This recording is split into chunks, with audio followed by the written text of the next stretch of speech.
Okay, well, welcome back again, everyone. Welcome back to this old house. I like to call it this old house because it is an old house. And I'm practically done with the house. I'm just doing my check-off list and finally working with a problem that has been hounding me for a long time. But I've been putting it off because I wasn't quite ready to tackle it. So actually, this video is dedicated to Al, aka the old kid. He's a plumber that I've been talking to on YouTube, and this talking to him has actually given me courage to tackle this job. And I'm going to come down here, I'm going to show you what I'm talking about, Al. This is down here in the crawl space. And see what I got right here.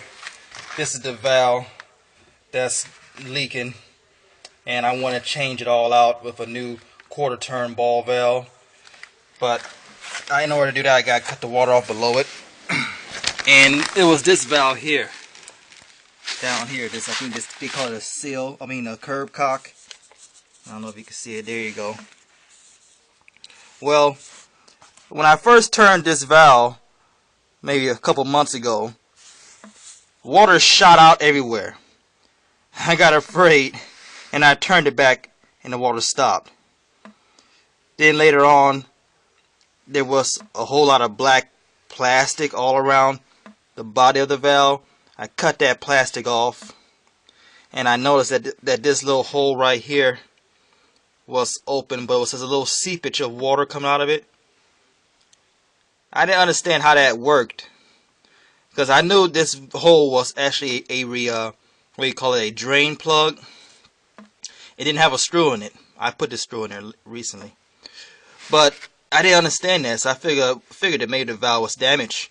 So I was a chicken, I admit. I was afraid to mess with this valve again, as I thought that it was so badly damaged that if I was to turn it again, it could practically crack and not operate anymore, and then this whole crawl space would have been flooded. So after talking to Al, I kind of got courage to give it one more shot before I had the city cut off the water outside, because I could have them cut the water on outside and then actually take this whole valve out. But you can see here, this valve is going down to a lead pipe, and this big swelling right here, that's like a lead joint. An old process. I've been researching it. They call it wiping, and I don't know how to do that, and not too many people do know how to do that.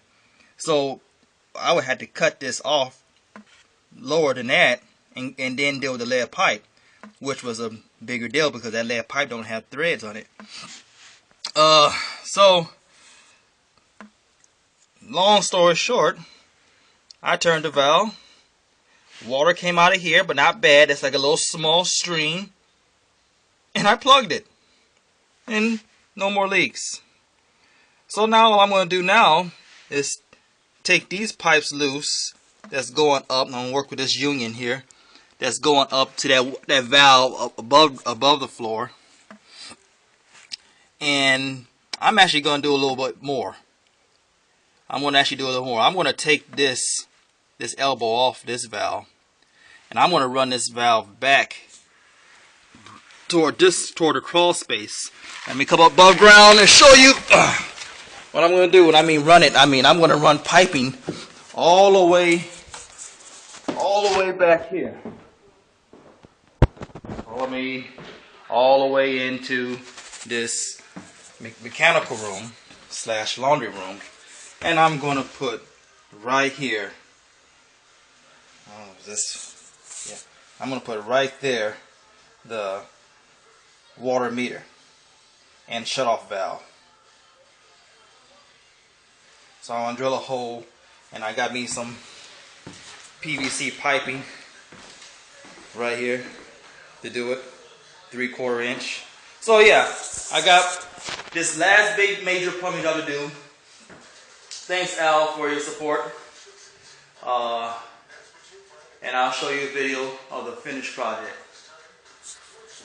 Well, let me explain to you. The reason I don't want it in this closet anymore, you're probably like, well, why are you going through all that work, Bill? What's the purpose of going through all that work when you got a valve right here? Let's fix that valve. Well, because this is a closet, and I've seen my tenants fill this closet up with clutter, boxes and heavy items. And if you ever want to cut the water off, you have to move all those boxes out. Now, what if it's an emergency? Think about that. What if it's an emergency? Water's overflowing. You want to get to that water main shut-off valve as fast as possible and cut it off. So having it over there in that mechanical room, which is pretty much behind this wall here, will make it more convenient and make it be possible for a future water meter. Because over here in Chicago, a lot of us don't have water meters. But they like to give us water meters for free and then raise our water bill. But okay, that's the end of this video. I'll show you some more in the future. Okay, well, I got the pipe loose. As you see, it's gone. And only thing left is the valve. And I really wouldn't mind taking off this valve, but I had to have the city cut the water off on the outside, because no which way I turn this handle stops it completely. It's not bad, but it's never really stops the water. So I'm gonna put another valve. That's what I'm gonna do.